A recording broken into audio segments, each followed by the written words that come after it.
Ali Wright's taken second. James Connolly third. Stephen Hughes is fourth. Samuel Hooper fifth. Oh, big spinner in the back.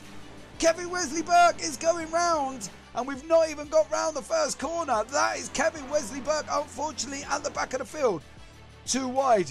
Steve Hughes and James Connolly going up the back straight already. Chris Gooch is closing in. Samuel Hooper wants a piece of it as well. Stuart Brown's got the run. Rob Noble's leaving the pits now. Not quite sure what happened to him. Chris Hitchens in second. Johnny Hitchens third. Oh, tagging at the back. David Lawson. Ollie Cole on the right hand side. Leo Murray on the left. Ollie goes in. They tag. They tag. Ollie Cole was spun. Jonathan Hitchin in front first. Luke Grumman second. Austin William Campbell third. Cy Anthony fourth. Nearly taking 3 wide into the bus stop. That's not going to work. They've backed off, and there is Johnny Hitchin coming through the bus stop for the first time out in front. He's now got himself dragged into this battle. If he's not careful, he's going to be eaten faster than a Big Mac at McDonald's. Come on, Ollie, get on with a break, son. Darren Hawke is down into fourth. Tagged. Tag. Oh, Darren Hawke is in the wall. Darren Hawke is in the wall. Carl McGurk is heading down the field as well. We'll try and pick that up. Let's stay with the leaders. Here is this run that we're going to keep an eye on. Murray Luca is tucked in there beautifully as well. Let's see what happens. There goes Murray. There goes Johnny. Is this going to be a return of the favour that has happened to Jonathan Hitchin over the last 2 laps? I believe it is. Job done there for John Hitchin. Oh, get on track, son. Oh, Murray Luca taking an even wider line there. Murray up into third. Is Heiko Henzinger going to take 4th place? Or is Chris Hitchin going to get him going into the last 2 corners? Bite your nails, guys. Here we go. Heiko Henzinger, Tame Ionic. Chris Hitchin from FSE. Oh, Chris has gone. No! No! No! Oh, no! Well, episode 14 of Commentator's Corner. It's been a bit of a while since the last one because just things have just gone a bit busy, not just for me, but for my next guest. Not only is he a good friend, he's also a fellow sim racing commentator, and earlier on this year has been nominated for the prestigious VCO Simi Awards for Best Commentary. Very warm welcome to Commentator's Corner, Mr. James Parfitt. Buddy, good to see you. How you been? I'm all right, mate. Not bad at all. Busy. That's literally it at the moment. It's just been so busy. Yeah, I don't know. It's going crazy at the moment. Even in the run up to Christmas. I mean, that just goes to show, doesn't it? Yeah, that's the thing, mate. I was expecting people stuff to end. You know, people might take breaks. You know, take a break. But not in the sim racing world, mate. We don't. We go one league straight into the next, all the way running. Even with the real life racing world, you're already prepping for next season.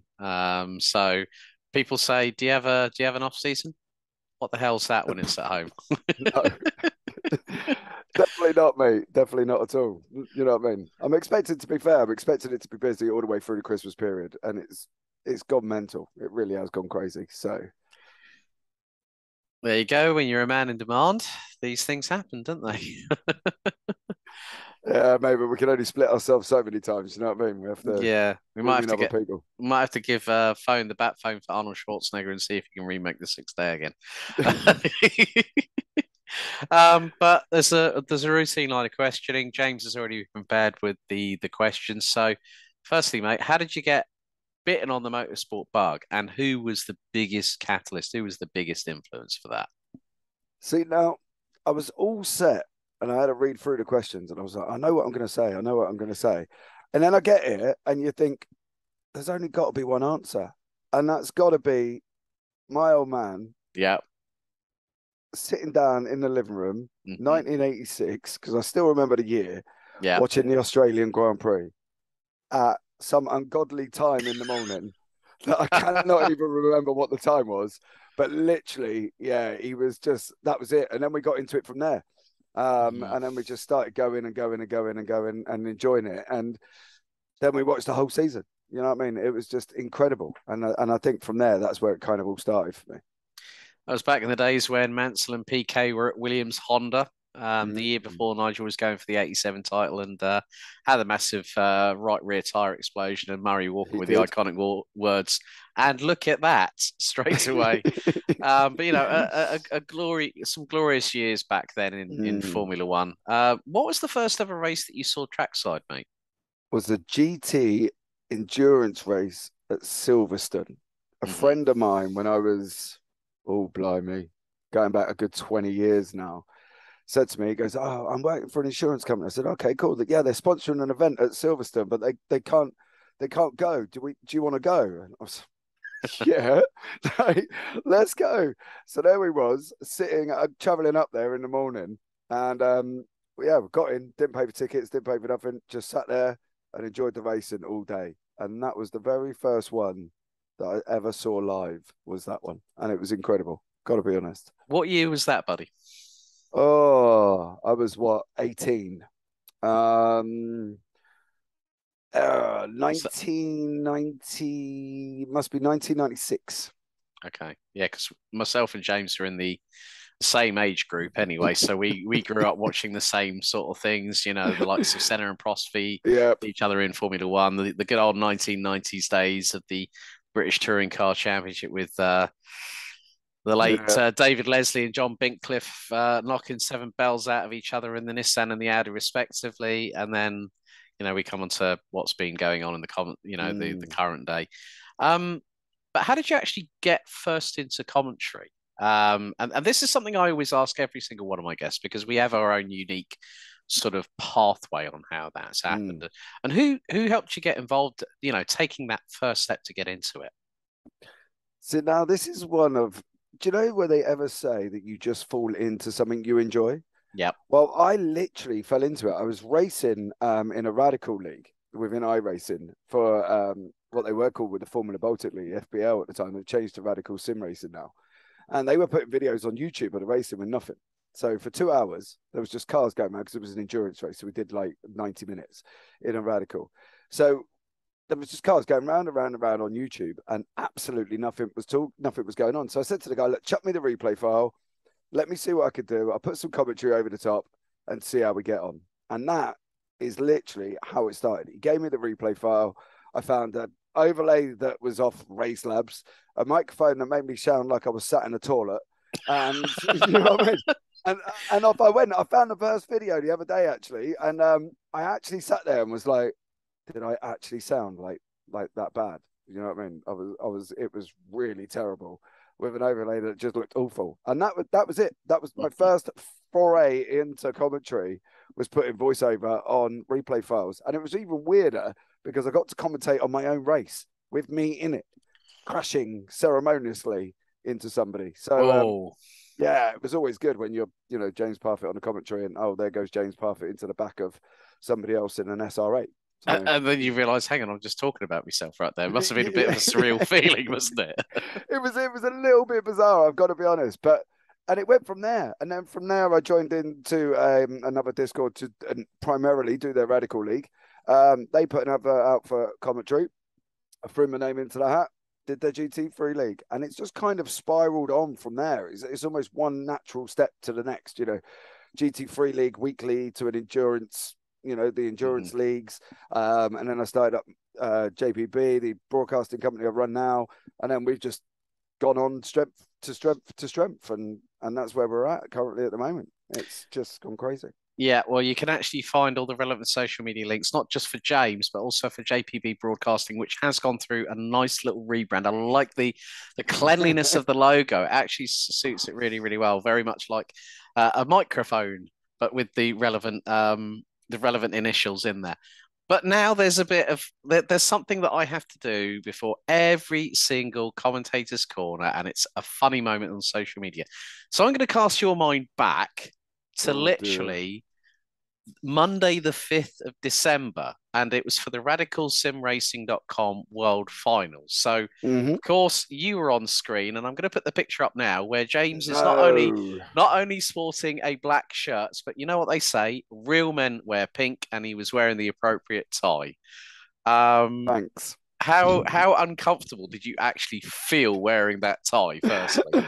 Well, do you know the thing is, I haven't worn a tie for ages, and like literally ages. I don't need to in my job. I could just wear a shirt and jumper.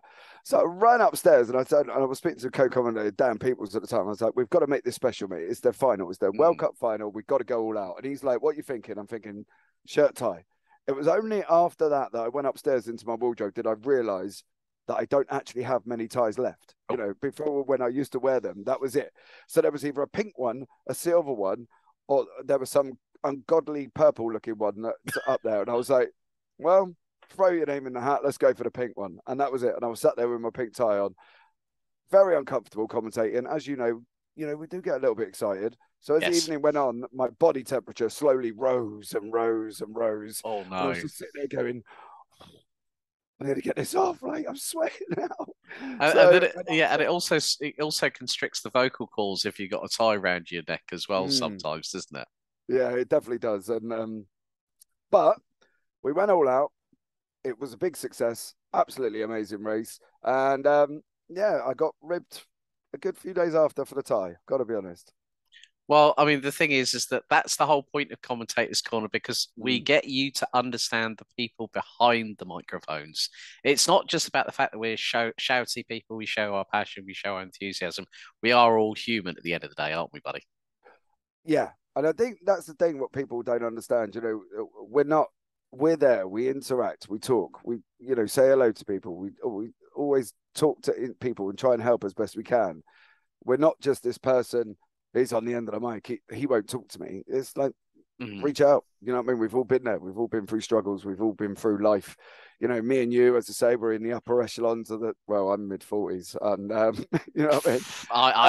I mean, I'm mid-40s as well. So we're both in the same age group, as I mentioned earlier. So we've been there and we've done it. And, we're there to help. And that's the thing.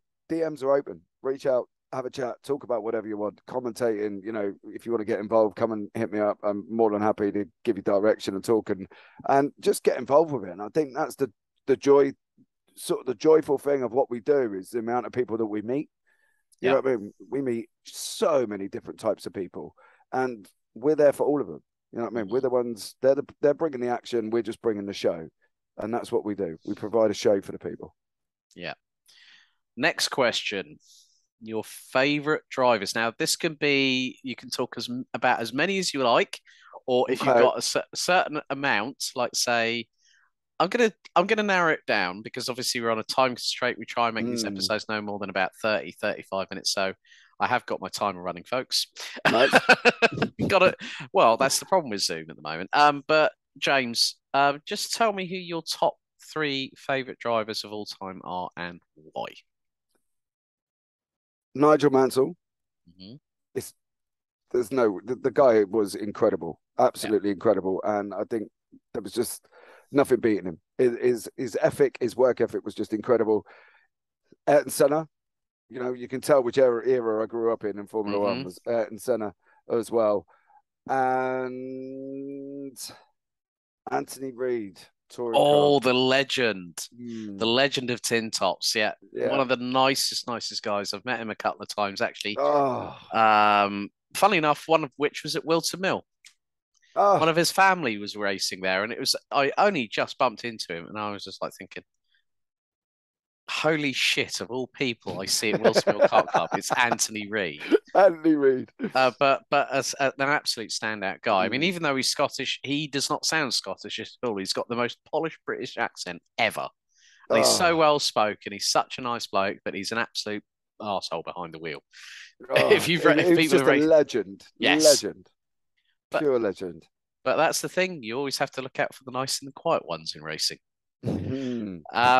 Right. Have you ever been starstruck when meeting a famous racing driver? Has that ever happened to you? Do you know, I thought about this earlier on and I was sitting there thinking, how many times have I been to a racetrack? Have I ever bumped into anybody that I could sit back and go, oh, that was it? That was the one? And I racked my brains for ages and I couldn't think, have I ever bumped into somebody who would sit back and make me go, and the only person I can think of, just purely because of the admiration of what she does, is a young lady who drives for Team Brit. I don't know if you heard of Team Brit. Yes, I disabled have drivers. indeed. Yes, I have indeed. I had the pleasure of meeting Yvonne Huffler and doing an interview with her. And the admiration of what they do and what that team provides is just incredible. And Yvonne was really nice. I was up there for a day in Silverstone. We got a bit of filming done. We filmed some content and stuff for it. And it was incredible. Just so surreal. Hand controls all day. Just the admiration for that was just incredible. Yeah, I mean, I had the pleasure of meeting Yvonne at the Sim Racing Expo just recently, her and her partner, Sophie. Lovely, lovely people. And Yvonne is such a great ambassador for people in both sim racing and also real life through what she's done. But yeah, that's, you know what, that's absolutely really good because it actually just shows the depth of people that we meet within the motorsport fraternity, both be it sim racing and real life. I mean, the funny thing is that if anyone did catch any of the Sim Racing Expo, which was absolutely brilliant. I know that you were wanting to get snuck in my suitcase anyway and get over there. Well, I tried, but there was no room. I know. That's the problem. That's the problem. You know what I mean? But yeah, I did happen to meet Jardier, and I got the Richard Hammond complex all over again. I mean, he's taller than me. I mean, bloody hell. But yeah, I mean, moving on from that, commentary idols. Now, you and I grew up in the era of the late, great Murray Walker. Yep. I mean, he's got to be one of those people. But are there anybody else that really has sort of struck a chord with you, like being engaging, being entertaining, being informative as well? Because that's what we do as commentators. We're telling that story. And I sat back and I thought about this the other day, and for the life of me, there was a commentator who did the BTCC back in the 90s. And I tried searching frantically. It wouldn't happen to be Charlie Cox by any chance, was it? The Aussie? Yes, the Australian one. There we go, Charlie Cox. Yeah, I was sitting back thinking, and then I was just like, who was that guy? Like, who did I spend my time? I think it was Saturday afternoons. The BTC we used to be on. Yeah. Used to be on when it was Grandstand back in the day. Yeah, with Des Lynam and the Tash. Oh mate, we are showing our age. Mate, I mean, even though we don't look it. Two old blokes having a chat. Yeah, and that was it. And that was literally the one I was thinking. It was Charlie Cox, the Australian, was just incredible, absolutely incredible. And I recommend, if anybody wants to see how commentary is done, go look at Charlie Cox, because he was just amazing. Apart from Murray Walker, got to give Murray his due. He was the king. Yeah, still remember the words when Damon Hill won the Japanese Grand Prix and said the iconic words, "I've got to stop right now because I've got a lump in my throat." Yep. That is exactly where I was going. It was just amazing. Yeah. Amazing. Right. Next up is favourite moments in commentary. Now, this can be from either your commentary that you've done so far in your career or somebody else. Now, this is one where we allow a little bit more time because there are so many moments that us commentators have lived through our respective careers, be it sim or in real life. But James, you know what? We have rattled through these first amount of questions in about 16 minutes. So you got a little bit of time. You got a little bit of time. A little bit of time on this one. So, do you know, the weirdest thing about that question is it pops up on a article I did for an online magazine as well. And I sat back and I thought about it. I did a endurance event with a young gentleman called Chris Rowlands, and we used to do an ESS broadcast on a Thursday, top split, and we used to always do it together. Chris had this uncanny knack of getting innuendos into the broadcast without even knowing that he's done it. And at that point, I am generally in stitches. Like, I've lost it. You can't get hold of me at all. Don't even talk to me. James is in the corner. You know what I mean? Because I'm just laughing. And he got into an endurance event and he was talking about sausages and sausage curbs. It was only when they come out with a line, he went, God, man, I love a great big sausage. I was like, I'm sorry. Yeah. Just eat a sausage about now. And I was just like, what? And that was it. I was gone. Like it took 2 minutes of what he'd said, and he was gone. And he didn't even realise what he was going on about or how innuendo it was in relation to what was going on in the track. And I was just in stitches. And every week we did this Thursday broadcast, I was literally coming out there Sundays just crying. Like we would have the most amazing laugh that you could justify and commentate at the same time, because obviously that's what we're here for. Yeah. But it was always used to doing work with Chris Rowlands, and he was just incredible. He was so blasé, so blunt, and he didn't even know it, and he was just amazing to work with. I've got to be honest. Big shout out to Chris.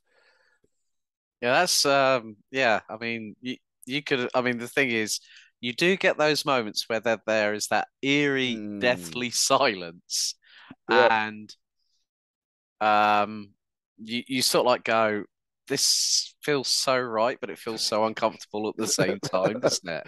Yeah, and I think that's the thing. Whenever you get a broadcast, I recently did one with Adam D, and we were doing the sim racing, the ACC, professional trophy, professional trophy one, and we flew through that broadcast, and it was literally like just two people talking. Do you know what I mean? And we both come off there. It was just like, that was just incredible. It was just literally like you just blended together. You knew where you were going. You knew what the other one was going to say, and when you work with people like that who make it so easy, it just makes our job so much easier. You know what I mean? And that's the thing. It was just so comfortable.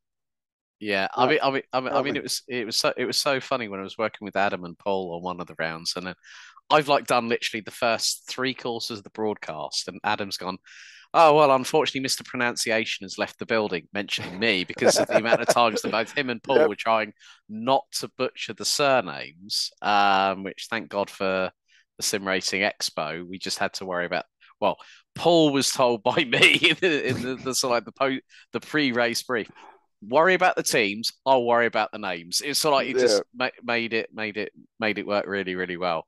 I think there's also times in commentary where, as you said, when you work with someone that you just literally click with, it is just so easy, so effortless. You can have a laugh with it. You can also take the mickey out of the chat, because we all know that there are a few keyboard warriors out there. I'm going to add actually another question. What advice would you give to an aspiring sim racing or in real life commentator that's looking to make their move into what we do as a profession? You've got to, I think one of the most important thing is to get to where I've met a lot of people who have helped me. And I've got to give, at this point, I've got to give a shout out to Bryn Lucas, who literally I contacted through Twitter, and that guy has just helped me out no end. I'm going up in January up into Birmingham. He's doing an event up there in Birmingham, and I'm going to head up there, and we're going to meet up for the first time as well. But he's helped me massively. And I think for anybody that wants to get involved is reach out, have a chat, and reach out to people who you feel you can learn from. Do you know? Because it's like any industry, there's always that shortcut individual, isn't there? There's always the person that does it this way, that does it that way, that does it that way. And you want to look at doing it the right way. So reach out to people, you know, like myself, like you, to Adam D, Paul Glover, all the people that have been around and all know how it all works, because they're likely more to help you more than somebody who's just started out, only been in a couple of weeks or a few months, and is like, yeah, I'll get you in. But yet there's no guidance. And I think that's important in our industry, is guidance. You know, Bryn's guidance was been amazing. He was analyzing videos for me. He was like, right, this, you need to do this, you need to do this, adjust your rise and fall, you know, all the things that we take for granted.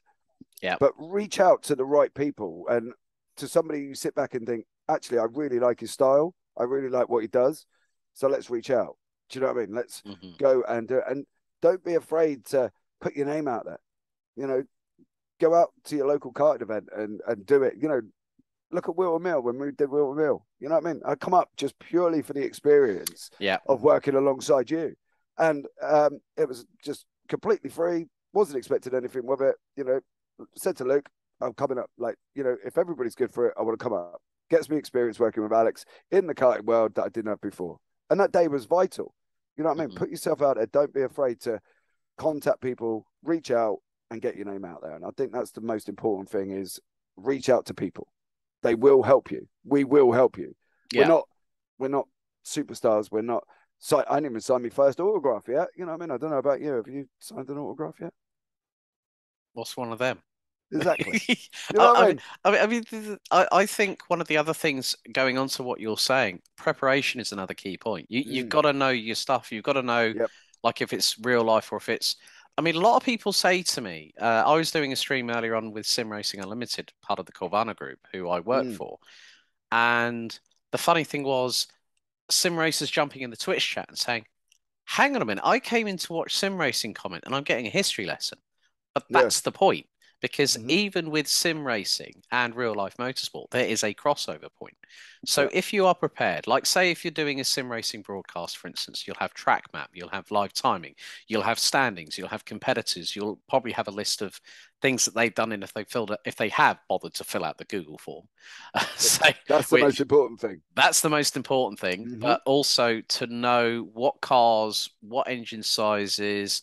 When they were, I find preparation, the 7Ps is something that you and I both understand. Piss poor preparation promotes piss poor performance. And if you aren't prepared, like literally for those wondering, with the Rotax Euro Trophy, which I go into my 6th season in February next year, we're already prepping for next year anyway, because I've had a couple of chats with the organisation behind the scenes, is that I have spreadsheets already tallied, ready to rock and roll for entries.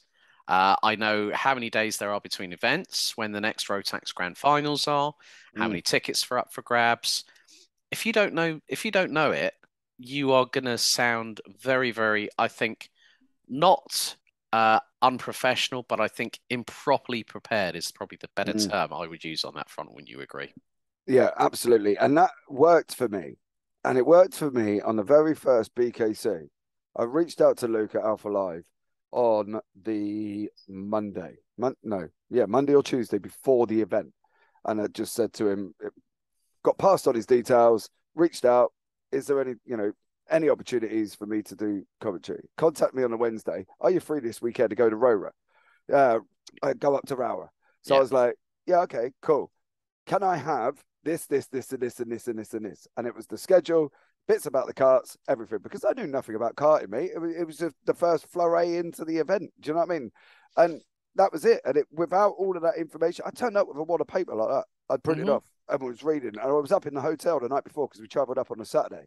And I was up there marking down all the day's scores because, it's a 2-day event, isn't it? So we only do the second day.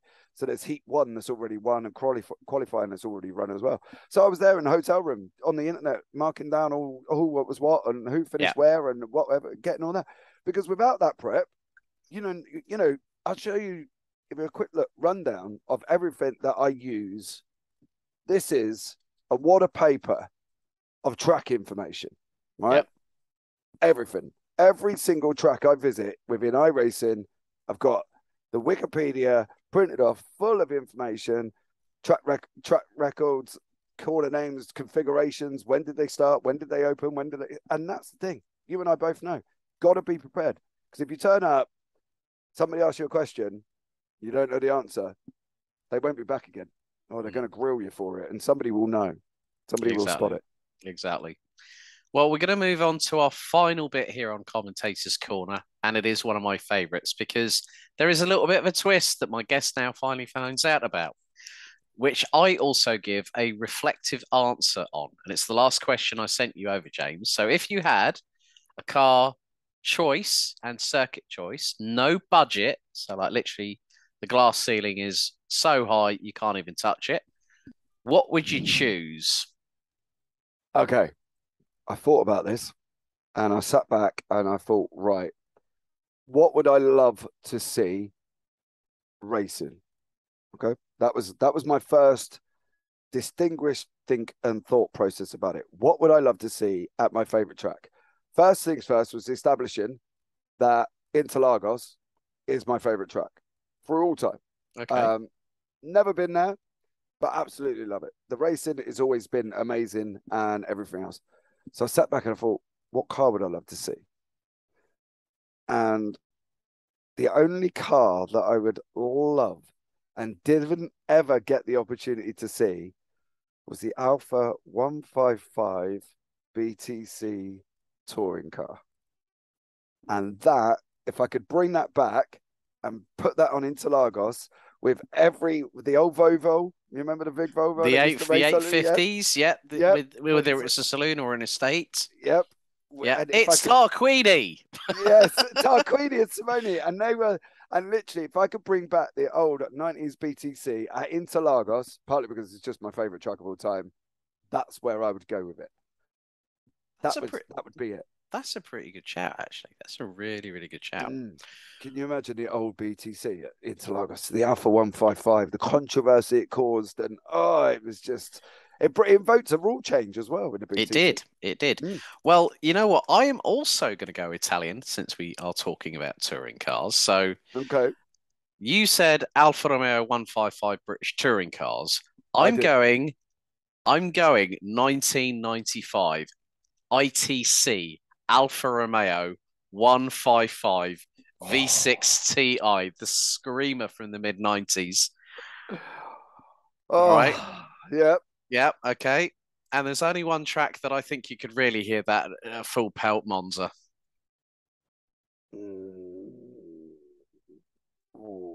Good choice. So you see, we both went Italian. You went South America on the track. You went British touring car. I went ITC, which was the first ever iteration of Class 1 of the DTM, which fell on its arse 2 years afterwards. Same with the 2010s variation, 2019 and 2020 and 2021, and then bye bye DTM Class 1. Hello GT3. You gotta love GT3. You know what I mean? Oh, yeah, definitely. But I'm looking at that car now, you know that, right? In diecast. Is that the one with the Alfa livery or the Martini livery? Martini. That's the Martini livery. Oh, mate. Yeah, it's just like, that's just man moment written all over it right there. And the driver's name as well is Nicola Larini. Oh, yeah, ex-Ferrari Formula One driver who, funny enough, was in the British touring cars. Oh, dude. Yeah, 155 V6 Ti. Oh, still used in some hill climbs today as well. Some people have actually decided to restore them and race them, which is pretty insane, mate. But James, anyone else you want to give a shout out before we close the episode? Just literally everybody I've met on the way. Everybody to get to where I am. Everybody that's helped me out. Every Discord community, every co-commentator I've got working with me at JPB, you've all been amazing and supportive and helped me out. Meeting great people. Yep. Mr. Goldschmidt, up at Wilton Mill. Great day that was as well. Indeed. Love that. So yeah, just a massive shout out to everybody that's helped me. I think you could never have enough help. And I think that's one of the things that we found out, that everybody that helps, that's the way to go. Brilliant. Absolutely incredible. Thanks, James. Thanks for your time. Well, it's actually the final Commentators Corner episode of 2022. So, actually, on behalf of myself and James, we want to wish you a very Merry Christmas and a Happy New Year. Very prosperous 2023. Stay tuned for more exciting episodes. James, thanks very much, buddy. It's been a pleasure having you on the show. No worries, mate. It's been a pleasure being here. Okay, guys. Well, until next time, see you in 2023 and have a good one.